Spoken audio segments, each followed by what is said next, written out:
Hello everyone. आज इस video में हम बात करने वाले हैं स्पाइनल कॉर्ड इंजरी के बारे में।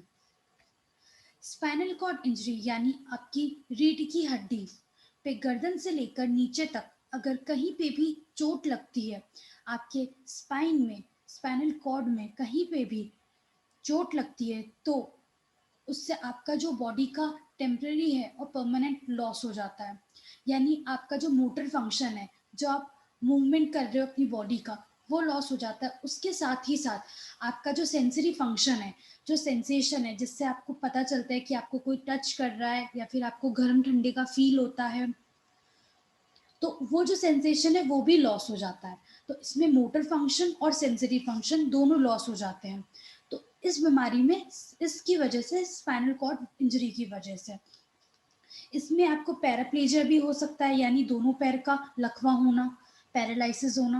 क्वाड्रिप्लेजिया भी हो सकता है, यानी आपके दोनों हाथ दोनों पैरों का नहीं चल पाना, उसका लकवा होना, पैरालिसिस होना।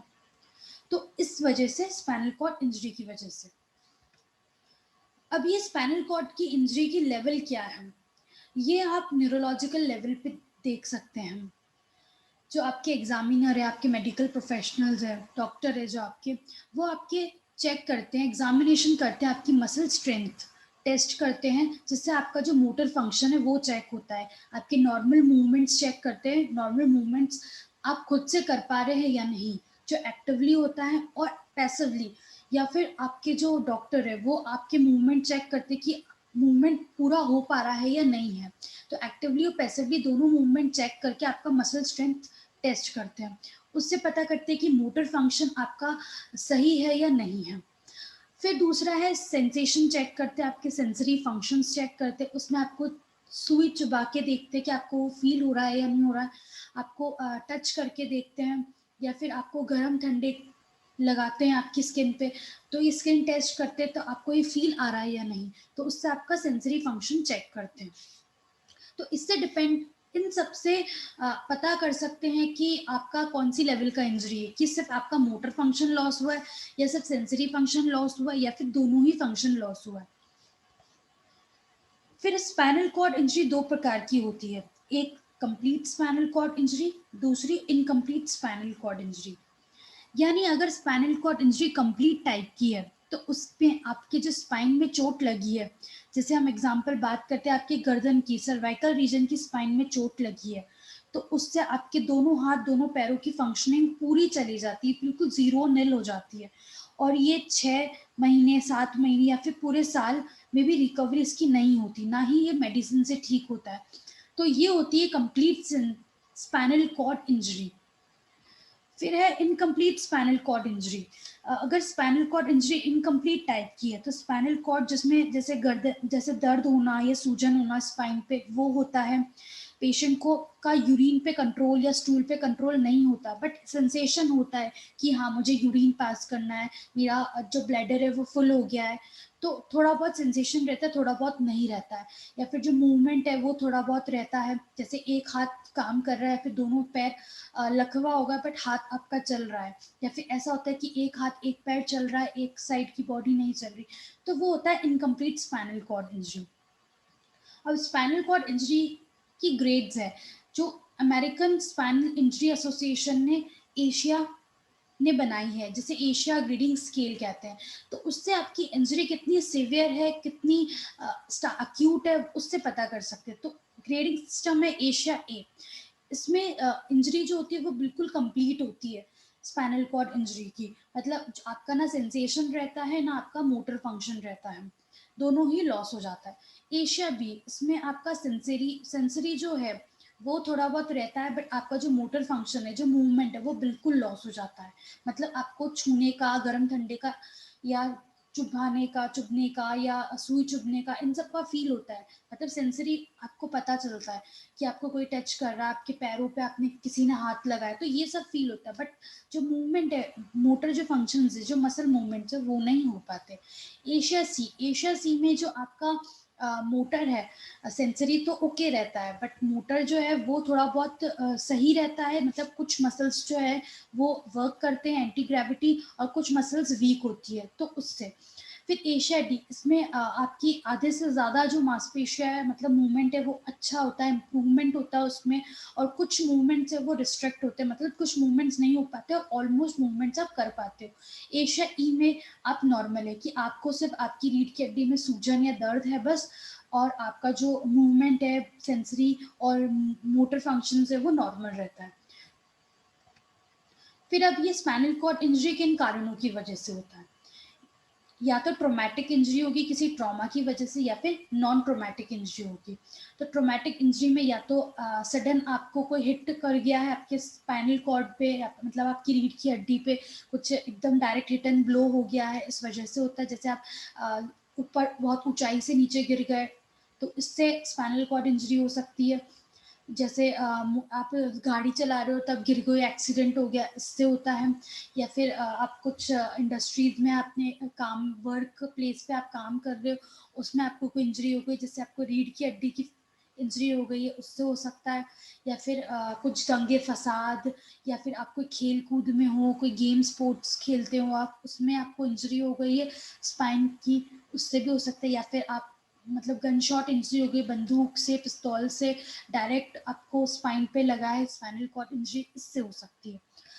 अब नॉन ट्रोमैटिक इंजरी की हम बात करते हैं, या फिर आपको स्पाइन का ट्यूमर हो गया है, या फिर बैक्टीरिया वायरस के इन्फेक्शन की वजह से आपकी रीढ़ की हड्डी में, या फिर आपका जो ब्लड सप्लाई है जो आपको स्पाइनल कॉर्ड पे प्रॉपर होना चाहिए वो नहीं हो पा रहा, वेस्कुलर इश्चेमिया हो गया, इस वजह से भी हो सकता है। या फिर सर्वाइकल माइलोपैथी हो गया, मतलब आपकी जो सर्वाइकल कॉर्ड है, जैसे अगर सर्वाइकल स्पाइनल कॉर्ड की हम बात करें तो वहाँ का कंप्रेशन हो गया, आर्थराइटिस या फिर बाय बर्थी कंप्रेशन हो रखा है, इस वजह से भी स्पाइनल कॉर्ड इंजरी की दिक्कत आती है। या फिर जैसे जैसे एज बढ़ती जाती है तो वियर एंड टियर होता जाता है आपके डिस्क का, इस वजह से भी स्पाइनल कॉर्ड इंजरी होती है। स्पॉन्डाइलोसिस, ऑस्टियोपोरोसिस या ट्रांसवर्स माइलाइटिस की दिक्कत है, तो इस वजह से भी स्पाइनल कॉर्ड की इंजरी होनी होती है। फिर है स्पाइनल कॉर्ड इंजरी के जो सिम्टम्स है वो डिपेंड करते हैं कि लोकेशन क्या है आपका, सिवियरिटी कितनी है। अगर पेशेंट को स्टार्टिंग में बहुत ज़्यादा इंजरी हुई है, कंप्लीट इंजरी, तो वो स्पाइनल शॉक में चला जाता है, मतलब बिल्कुल बॉडी की फीलिंग नहीं रहती, ना मूवमेंट रहता है, ना सेंसेशन का पता चलता है। बट जैसे जैसे एक हफ्ता निकलता है, पेशेंट को और ज़्यादा अच्छे से पता चलता है कि पेशेंट का कितना सिवियर है, कितना नहीं है। फिर उसके बाद अगर अगर हायर इंजरी की, अगर सर्वाइकल लेवल की इंजरी होती है, तो उसमें आपका दोनों हाथ दोनों पैर लॉस हो जाता है। पर अगर लोअर लेवल यानी lumbar vertebra, lumbar spinal cord की इंजरी होती है, तब आपका सिर्फ पैर ही होता है, पैर जाता है, मतलब पैराप्लीजिया ही होता है, आपको पैरों में ही दिक्कत आती है, उसका ही मूवमेंट नहीं होता, हाथ सही रहता है, हाथ का मूवमेंट होता है। आपको यूरिन और स्टूल को होल्ड करने की जो कैपेसिटी है वो लॉस हो जाती है, जो सांस लेने में है वो दिक्कत आने लगती है, रेस्पिरेटरी फंक्शन लॉस हो जाता है। तो ये, अब स्पाइनल कॉर्ड इंजरी में motor function, sensory function loss होता है, तो उसमें अगर सर्वाइकल रीजन के एरिया या फिर C1 से C7 या फिर T1 लेवल पे इंजरी हुई है, तो उससे क्वाड्रिप्लेजिया हो सकता है, मतलब दोनों हाथ दोनों पैर का कंप्लीट लॉस होना। पैराप्लेजिया उस लेवल पे होता है अगर आपको मिड बैक पे यानी थोरेसिक स्पाइन की इंजरी हुई है, तो उसमें आपका दोनों पैर का जो मूवमेंट है, सेंसेशन है, वो चला जाता है। ट्राइप्लेजिया मतलब इसमें आपका जो एक आर्म है और दो पैर, मतलब दोनों पैर और एक हाथ का मूवमेंट जो है वो चला जाता है, उसका सेंसेशन चला जाता है। और मोनोप्लेजिया, इसमें आपका एक ही लिम्ब यानी एक हाथ या फिर एक पैर या फिर एक कोई सा भी एक हाथ या कोई सा भी एक पैर में मूवमेंट पूरा तरीके से चले जाना, सेंसेशन और मोटर कंट्रोल, तो वो धीरे धीरे इसका रिकवरी हो जाती है अगर पेशेंट को मोनोप्लेजिया हुआ है तो। फिर अगर बहुत ज़्यादा सिवियर कंडीशन है तो बॉवल ऑफ ब्लैडर की दिक्कत आती है, ट्रंक में बहुत ज़्यादा पेन होता है, और हार्ट रेट और ब्लड प्रेशर उसमें भी दिक्कत आती है, सिवियर पेन नज़र आता है, सूनापन, झंझनाहट होता है पेशेंट को अगर पेशेंट का सेंसरी है और मोटर फंक्शन है इसमें, और कभी कभी बहुत ज़्यादा चक्कर आने लगते हैं, सांस लेने में दिक्कत आती है, तो ये सारे लक्षण देखने को मिलते हैं। फिर स्पाइनल कॉर्ड इंजरी का पता लगाना है इमीडिएटली, क्योंकि पेशेंट को एयरवेज की दिक्कत आती है, ब्रीथिंग प्रॉपर नहीं हो पाती, तो उसके लिए डॉक्टर आपके चेक करते हैं आपकी ब्रीथिंग, आपकी पल्स, कि आप क्या काम करते हो, आपका न्यूरोलॉजिकल एग्जामिनेशन करते हैं, आपकी मसल स्ट्रेंथनिंग चेक करते हैं, सेंसरी फंक्शन, आपके मूवमेंट्स चेक करते हैं कि रेंज ऑफ मोशन कितना है, कितना मूव हो पा रहा है। फिर डायग्नोस्टिक टेस्ट से पता करते हैं, एक्सरे, सीटी स्कैन, एमआरआई, इनसे पता कर सकते हैं। फिर ये सबसे ज़्यादा रिस्क किस में है, ये मेल्स में सबसे ज़्यादा है, जो उसके बाद ये 16 से 30 की एज में देखने को मिलता है। और उसके अलावा ये अगर कोई आपको हड्डी की दिक्कत है, जैसे ऑस्टियोपोरोसिस हो गया है या फिर कैंसर हो गया स्पाइन का, तो इस वजह से भी स्पाइनल कॉर्ड इंजरी होती है, या फिर ऑस्टियोआर्थराइटिस या कोई डिजेनरेटिव चेंजेस हो रहे हैं आपकी स्पाइन में, इस वजह से भी इंजरी होती है, सबसे ज़्यादा चांसेस होते हैं। कैंसर है या फिर कोई स्पाइन की दिक्कत है बाय बर्थ, तो इसमें सबसे ज़्यादा रिस्क है। या फिर आप कोई ऐसे स्पोर्ट्स में हो या फिर आप डाइविंग कर रहे हो, उसमें इंजरी हो गई है, तो इस वजह से। ट्रीटमेंट की हम बात करते हैं तो इमीडिएट ट्रीटमेंट बहुत ज़रूरी है। इसके लिए आपको इमरजेंसी रूम में ले जाते हैं कॉर्टिकोस्टेरॉइड्स देके। फिर उसके बाद आपकी ब्रीथिंग पैटर्न को नॉर्मल करते हैं, मेन एम यही होता है स्टार्टिंग में। फिर आपको जो स्पाइनल शॉक हुआ है, बॉडी शॉक हुई है, वो इम्प्रूव करते हैं। फिर उसके बाद आपकी नेक को बिल्कुल भी मूव नहीं करते, मोबालाइज कर देते हैं। फिर आपका स्टूल, यूरिन में जो दिक्कत आ रही है, सांस लेने में जो दिक्कत आ रही है, वो पहले नॉर्मल करते हैं। उसके बाद सर्जरी होती है। सर्जरी में आपका कौन सा लेवल का इंजरी हुई है, कौन सी पॉइंट पे इंजरी हुई है, कौन सी बोन की इंजरी हुई है, उस पे डिपेंड करता है आपकी सर्जरी। फिर सर्जरी के टाइम पे उसके बाद ट्रीटमेंट होता है कि आपको ऑब्जर्वेशन में रखते हैं, आईसीयू में रखते हैं, इंटेंसिव केयर यूनिट में। फिर उसके बाद कॉर्टिकोस्टेरॉइड्स मेडिसिन देते हैं ताकि जो सूजन है वो कम हो जाए। फिर अगर सांस लेने में दिक्कत है तो मैकेनिकल वेंटिलेटर पे रखते हैं आपको। और अगर यूरिन और स्टूल नहीं पास कर पा रहे तो यूरिन पास करने के लिए ब्लैडर कैथेटर लगाते हैं, और फीडिंग ट्यूब लगाते हैं, राइस ट्यूब जिसे कहते हैं। फिर जैसे जैसे रिकवरी होती है, ये सब रिहैबिलिटेशन और हॉस्पिटलाइजेशन से ही होता है। इसमें पूरी टीम काम करती है, हेल्थ केयर प्रोवाइडर्स, जिसमें नर्सेस, थेरेपिस्ट, आपके फिजिकल ऑक्यूपेशनल स्पीच थेरेपिस्ट, या फिर आपके जो फिजिशियन है, सर्जन है, इन पूरी टीम से आपका प्रॉपर रिकवरी होती है स्पाइनल कॉर्ड इंजरी की। फिर अब फिजिकल थेरेपी की हम बात करते हैं तो जैसे आपकी सर्जरी हुई है, उसके बाद थोड़े टाइम बाद आपको एक्सरसाइज स्टार्ट कर देते हैं। उसके लिए आपको स्टार्टिंग में तो passive range of motion exercise कराते हैं, जो आपको थेरेपिस्ट खुद एक्सरसाइज कराते हैं आपकी बॉडी का। फिर जैसे जैसे आपका पेन कम हो गया है, आप धीरे धीरे इम्प्रूव कर पा रहे हैं, उसके बाद आप active range of motion exercise करते हैं। तो passive range of motion exercises में आपका जो पार्टनर है, आपके जो थेरेपिस्ट है, वो आपको एक्सरसाइज कराते हैं। स्टार्टिंग में माइल्ड एक्सरसाइज, थोड़ी थोड़ी एक्सरसाइज ही करानी है, जेंटल, थोड़ी बहुत स्ट्रेचिंग, थोड़ी बहुत नॉर्मल एक्सरसाइज। फिर धीरे धीरे रिपीटेशंस बढ़ाने हैं। एक्सरसाइज में आपको शोल्डर फ्लेक्शन एंड एक्सटेंशन कराते हैं, आपको चेयर पे बैठा देते हैं, या फिर आपको अगर सेटिंग अच्छी से नहीं है तो आपको लेटा के ही, सुपाइन पोजीशन में ही सीधा लेटा के ही कराते हैं। तो आपका दोनों हाथों को या फिर एक एक हाथों को उठाते हैं, धीरे धीरे नीचे लेके आते हैं, ऐसे 10 बार करते हैं, दिन में 2-3 बार। फिर आपको आपके हाथ को अंदर और बाहर लेके आते हैं, अबडक्शन करते हैं। फिर आपको आपकी कोहनी को एल्बो फ्लेक्शन एक्सटेंशन करते हैं, यानी आपके कोहनी को मोड़ते हैं, सीधा करते हैं, जो नॉर्मल रेंज ऑफ मोशन है। फिर आपके जो कलाई है और हाथ है, उसको अंदर बाहर करते हैं, रिस्ट हैंड फ्लेक्शन एक्सटेंशन करते हैं, हिप एंड नी फ्लेक्शन करते हैं, आपको सीधा लेटा के। फिर आपके घुटने को मोड़ते हैं और सीधा करते हैं। फिर आपके पैरों को ऊपर लेके आते हैं, सीधा करते हैं। हिप हिप अबडक्शन करते हैं, हिप को पैरों को अंदर और बाहर लेके जाते हैं। ये सब एक्सरसाइज आपको 10 टाइम्स करनी है, दिन में 2-3 बार। फिर आपके पंजे को चलाते हैं अंदर बाहर, रोटेट करते हैं आपके पंजे को क्लॉकवाइज एंटी क्लॉकवाइज डायरेक्शन में। फिर जो आपका टो है, यानी आपकी फिंगर्स है, जो उसको अंदर और बाहर करते हैं। फिर जैसे जैसे इम्प्रूवमेंट होता जाता है तो फिर विदाउट थेरेपिस्ट, मतलब आप खुद ही एक्सरसाइज करते हैं, जो self range of motion exercise होती है। इसमें नेक फ्लेक्शन एंड एक्सटेंशन, गर्दन को धीरे धीरे सीधे नीचे लेके आना, ऊपर लेके जाना, दाएं बाएं गर्दन को रोटेशन, क्लॉकवाइज एंटी क्लॉकवाइज घुमाना। फिर सुपाइन शोल्डर स्ट्रेच, इसमें आपको नॉर्मल स्ट्रेच करना अपने कंधे का, अपने दोनों हाथों को सीधा रख के। फिर आपको घुटने को मोड़ना है, सीधा करना है, पैरों को सीधा उठाना है, नीचे लेके आना है। फिर आपको हैमस्ट्रिंग स्ट्रेच करनी है। स्टार्टिंग में आपको, अगर आपको बैठ के नहीं हो पाता, सिटिंग अच्छे से नहीं हुई है, तो आपको लेट के ही करनी है स्टार्टिंग में ये एक्सरसाइज। आपको दोनों, आप सीधा लेट जाएंगे अपने कमर के बल पे, फिर एक पाँव आप 90 डिग्री में रख के, फिर आप दोनों धीरे धीरे अपने पैरों को उठाएंगे। अपने पैरों को आपको स्ट्रेट रखना पूरा, तो आपको बैक ऑफ द थाई में स्ट्रेच फील होगा।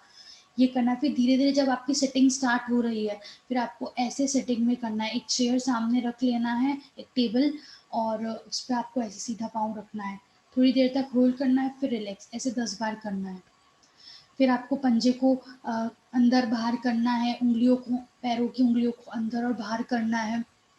फिर आपको अपने चेयर पे बैठ के कमर को लेफ्ट राइट में घुमाना है, बैक का स्ट्रेच करना है। फिर आपको पैरों को सीधा उठाना है, जैसे एक पैर मोड़ लेना है, एक पैर को सीधा उठाना है। ये सब धीरे धीरे एक्सरसाइज स्टार्ट करनी है। फिर आपको चेयर पे बैठ के घुटने मोड़ने, सीधे करने, ऑल्टरनेट पैरों का करना है आपको। उठाने पैर नीचे करना, उठाने पैर, जैसे फिर आपकी स्टैंडिंग हो रही है, आप खड़े हो पा रहे हो, फिर आपको खड़े होते हुए मार्चिंग करनी है। फिर आपको नी स्क्वीज करनी है। आपको दोनों घुटनों के बीच में तकिया रख के या फिर कुछ टॉवल रख के दबाना है, टाइट होल्ड करना है, फिर रिलैक्स।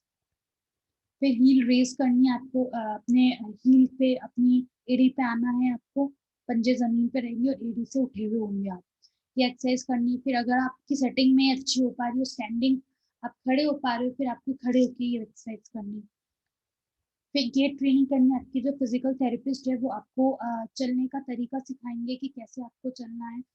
उस पहले आपका स्ट्रेंथ का सेंसेशन चेक करेंगे कि आपका, फिर उसके बाद आपका बैलेंस चेक करेंगे। उससे आपको स्टेप्स, धीरे धीरे स्टेप्स कराएंगे। शुरुआत में 5-6 कदम, फिर धीरे धीरे 10-15 कदम, ऐसे करके नॉर्मल वॉकिंग स्टार्ट करेंगे। फिर इसके लिए आपको डिवाइस, असिस्टिव डिवाइसेस, जैसे आपको बैक का ब्रेस होता है, एलएस बेल्ट, वो पहनना है, तो ताकि जो है वो सपोर्ट रहे आपके जो जॉइंट्स है। फिर उसके साथ साथ आपको असिस्टिव डिवाइसेस यूज़ करनी है, यानी अगर आप खुद से सेल्फ नहीं चल पा रहे हो, तो जैसे आप वॉकर, स्पेशल वॉकर्स होते हैं, वो चलना है। तो स्टार्टिंग में आपके थेरेपिस्ट आपको वॉकर से चलाते हैं, जैसे स्टैंडर्ड वॉकर आते हैं, रोलिंग वॉकर आते हैं, इनसे। फिर जैसे जैसे आपका बैलेंस बढ़ता जाता है, तो वॉकर से क्रचेस में आते हैं, आपको क्रचेस में चलाते हैं। फिर धीरे धीरे जब क्रचेस में बैलेंस बन जाता है, तो केन से, छड़ी से चलवाते हैं। फिर ब्रेसेस पहनना बहुत ज़रूरी है, ताकि जो आपके जॉइंट में पेन हो रहा है वो कम हो, स्वेलिंग भी ना आए, स्वेलिंग कम हो, और गिरने का डर ना रहे। जैसे ब्रेसेस आते हैं ankle foot orthosis, knee ankle foot orthosis, hip knee ankle foot orthosis, floor reaction orthosis for people with knees that buckle, supramalleolar orthosis. तो ये सब आते हैं, सपोर्टिव डिवाइसेस है, ताकि आप चल सही आप अच्छे से वॉकिंग कर सके। और होम केयर की हम बात करते हैं, तो आप हमेशा जब भी ड्राइव करें तो सीट बेल्ट ज़रूर पहनें और हेलमेट ज़रूर लगाएं। और जब भी आप गाड़ी चला रहे तो ना तो ड्रग्स लें, ना ही अल्कोहल लें, ना ही उसके बाद आप अगर अपने आपको बिल्कुल, अगर आप स्टार्टिंग में आपको दिक्कत है बहुत ज़्यादा, तो आप भारी सामान बिल्कुल नहीं उठाना। आपको छोटा मोटा आप सामान उठा सकते हैं, दोनों घुटने मोड़ के, सीधे नहीं झुकना है, दोनों घुटने मोड़ के फिर उठाना है सामान। भारी सामान बिल्कुल नहीं उठाना है। अगर आप बाद में, आपकी बिल्कुल, आप बिल्कुल एक साल बाद, यानी आपकी बिल्कुल बैक सही हो गई, स्पाइन बिल्कुल सही हो गई, तब आप थोड़ा बहुत हैवी सामान उठा सकते हैं, बट भारी सामान बिल्कुल, बहुत ज़्यादा भारी सामान अवॉइड करना है। और अगर गाड़ी चला रहे हैं तो फ़ोन कॉल्स वगैरह अटेंड नहीं करने हैं, ताकि आपका जो ड्राइविंग है उस पर टेंशन रहे। गाड़ी धीरे ही चलानी है, और आपको हमेशा ध्यान रखना है कि आप किस तरीके से चल रहे हैं। अपनी बैक को स्ट्रेट रखना है, आपको अपना पोस्चर भी सही रखना है, जैसे बैठ रहे हो या फिर खड़े हो रहे हो, अपने पोस्चर को हमेशा सपोर्ट में रखने हैं। फिर आपको लंबो सेक्रल बेल्ट होता है, या फिर अगर सर्वाइकल की दिक्कत है तो सर्वाइकल होता है कॉलर, वो यूज़ करना है आपको, ताकि सपोर्ट में रहे। और वो एक्टिविटी नहीं करनी है जिससे आपको दिक्कत बढ़ रही है, पेन ज़्यादा हो रहा है, वो सब अवॉइड करनी है। Thank you.